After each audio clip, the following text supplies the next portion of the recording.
Hello बच्चों, आप सभी का स्वागत है आपके अपने यूट्यूब चैनल स्टूडेंट्स लाइफ में।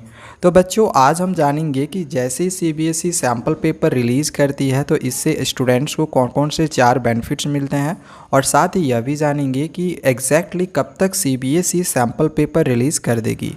तो चलिए वीडियो शुरू करते हैं।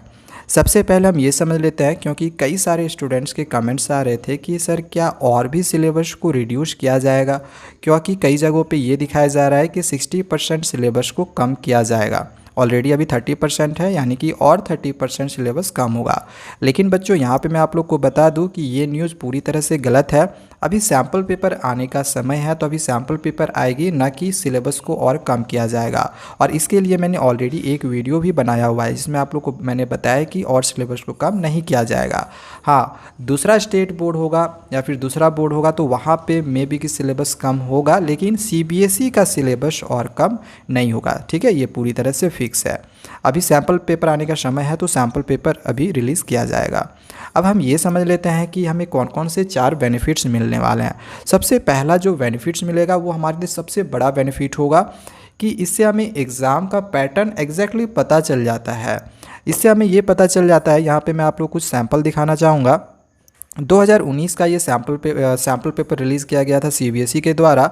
तो यहाँ पे आप देख सकते हो कि इसमें क्वेश्चन का पैटर्न हमें पता चल जाता है कि कितने सेक्शन में रहेंगे, 1 मार्क्स वाले कितने क्वेश्चंस रहेंगे, 2 मार्क्स वाले कितने क्वेश्चंस रहेंगे, 3 मार्क्स वाले कितने रहेंगे, या फिर 4 मार्क्स वाले रहेंगे। तो इन सब का पता चलता है। जैसे यहाँ पे आप देख सकते हो, ये स्टैंडर्ड मैथ्स क्लास 10th का ये यहाँ पे सैम्पल पेपर मैंने लिया हुआ है 2019 का, जो कि सीबीएसई रिलीज़ की थी।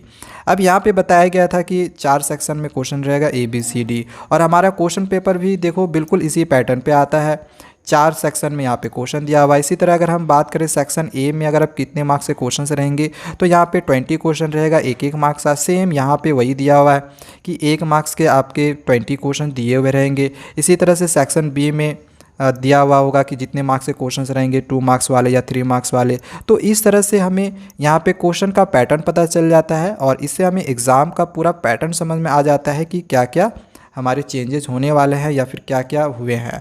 अब यहाँ पे मैं आप लोगों को कुछ जानकारी दे दूँ कि फ़िलहाल हिंदी, इंग्लिश और संस्कृत जो भी हमारी लैंग्वेज पेपर है, ठीक है, जो भी हमारी लैंग्वेज पेपर है, तो उसमें तो ऑलरेडी क्वेश्चन का पैटर्न हमें दे दिया गया है, सिलेबस में भी दे दिया गया है, और किस टाइप के क्वेश्चंस आएंगे, कितने कितने मार्क्स के क्वेश्चंस आएंगे, उसके लिए मैंने ऑलरेडी सिलेबस को लेके वीडियो बनाया हुआ है। अगर आपने वो वीडियो नहीं देखा हुआ होगा तो डिस्क्रिप्शन पे मैं लिंक दे दूँगा, आप उन वीडियोज़ को भी जाके देख सकते हैं। उसमें क्वेश्चन का पैटर्न ऑलरेडी दिया हुआ है।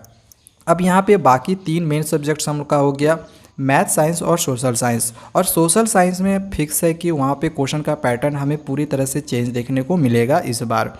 और अगर मैथ्स और साइंस का बात करें तो ऐसा लग रहा है कि फ़िलहाल सेम पैटर्न पे हमें क्वेश्चंस मिल सकता है, लेकिन सीबीएसई जैसे कि हमें पता ही है कि कुछ ना कुछ चेंजिंग करती है, तो हो सकता है कि आपको मैथ्स और साइंस के क्वेश्चन पेपर के पैटर्न में चेंजिंग देखने को मिल सकता है, और ऑब्जेक्टिव टाइप के क्वेश्चंस आपको थोड़ा सा ज़्यादा भी मिल सकते हैं। खैर, जैसे ही सैम्पल पेपर आएगी तो मैं आपको सबसे पहले प्रोवाइड करूँगा, तो उस टाइम पता चल जाएगा।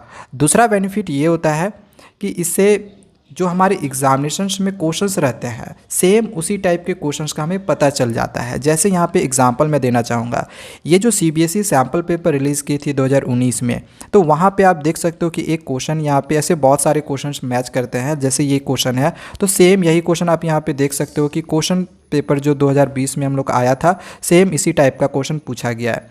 तो क्वेश्चन भी हमें पता चल जाता है कि इस टाइप के क्वेश्चंस आते हैं, और उसके अकॉर्डिंग हम अपनी प्रिपरेशंस को कर सकते हैं। तो बहुत ही ज़्यादा यूज़फुल होता है। जैसे ही सीबीएसई सैम्पल पेपर रिलीज़ करती है तो हमारे लिए बहुत बेनिफिट होता है। सेम टाइप के क्वेश्चंस की हम प्रैक्टिस करते हैं और अपने एग्जामिनेशंस में अच्छे मार्क्स ऑब्टेन करते हैं। अगर हम तीसरा बात करें तो prepare with other publication sample paper. अब देखो इसमें क्या है, जब तक कि सीबीएसई सैम्पल पेपर रिलीज़ नहीं करती है तब तक दूसरे पब्लिकेशंस के भी सैम्पल पेपर रिलीज़ नहीं होते हैं, क्योंकि सीबीएसई जो दूसरे पब्लिकेशंस के सैम्पल पेपर हैं वो सीबीएसई के ही सैम्पल पेपर को एनालाइज करके क्वेश्चंस को बनाते हैं, और एग्जामिनेशंस में वही क्वेश्चंस बहुत सारे आते भी हैं। तो इससे हम अदर पब्लिकेशंस के भी सैम्पल पेपर से प्रिपरेशंस कर सकते हैं। और इसके लिए ज़रूरी क्या है कि सीबीएसई के सैम्पल पेपर को आना, वो जैसे ही आएगा तो अदर पब्लिकेशंस के भी आप लोग को सैम्पल पेपर मिलेंगे और वहाँ से आप अपनी प्रैक्टिस को कर सकते हो। तो यह तीसरा बेनिफिट है कि सीबीएसई का सैम्पल पेपर जब तक कि रिलीज़ नहीं होगा, हम अदर पब्लिकेशंस के सैम्पल पेपर को प्रैक्टिस नहीं कर सकते हैं। ठीक है। सो यहाँ पे अगर फोर्थ हम लोग देखें तो फोर्थ दिया हुआ है कि better preparation for board exam according to sample paper. जी हाँ, सैम्पल पेपर के अकॉर्डिंग हम अपनी प्रिपरेशंस को काफ़ी बेटर तरीके से कर सकते हैं। इसमें हमें क्वेश्चन का एग्जैक्ट आइडिया मिल जाता है कि किस टाइप के क्वेश्चंस दिए हुए हैं। जिस टाइप के क्वेश्चंस हमारे सैम्पल पेपर में दिया हुआ रहता है, सेम उसी टाइप का क्वेश्चंस हमारे एग्जामिनेशंस में आता है। तो इससे बहुत ज़्यादा बेनिफिट्स मिलती है स्टूडेंट्स को और उनकी प्रिपरेशंस बहुत ही अच्छे से हो पाती है। तो ये 4 बेनिफिट्स हैं जिससे कि स्टूडेंट्स काफ़ी अच्छे मार्क्स ऑब्टेन भी कर लेते हैं। इनके एनालाइज करके, इन सब को एनालाइज अगर वो कर लिए तो बहुत ही अच्छे मार्क्स उनको आ जाते हैं। सो ये हो गया। अब यहाँ पे हम ये समझ लेते हैं कि कब तक आखिर सीबीएसई सैम्पल पेपर रिलीज़ कर देगा, क्योंकि आज ऑलरेडी 25 सितंबर हो चुका है लेकिन अभी तक सीबीएसई के द्वारा सैम्पल पेपर रिलीज़ नहीं किया गया है। तो देखो हमेशा से ऐसा हुआ है कि सीबीएसई जो है सितंबर के महीने में सैम्पल पेपर रिलीज़ कर देती है। तो जहाँ तक कि मुझे लग रहा है कि 28 या फिर 29 इन दोनों ही डेट में आपके सैम्पल पेपर रिलीज़ कर दिए जाएंगे। और बाय द वे इन दोनों डेट्स पे अगर आपकी सैम्पल पेपर नहीं आती है किसी कारणवश, तो अक्टूबर का पहला वीक में सैम्पल पेपर रिलीज़ कर दिया जाएगा, ये फिक्स है। ठीक है, अक्टूबर का पहला सप्ताह यानी कि 7 अक्टूबर से पहले आपकी सैम्पल पेपर दे दी जाएगी। ठीक है, तो ये हो गया आपकी एग्जैक्ट टाइमिंग।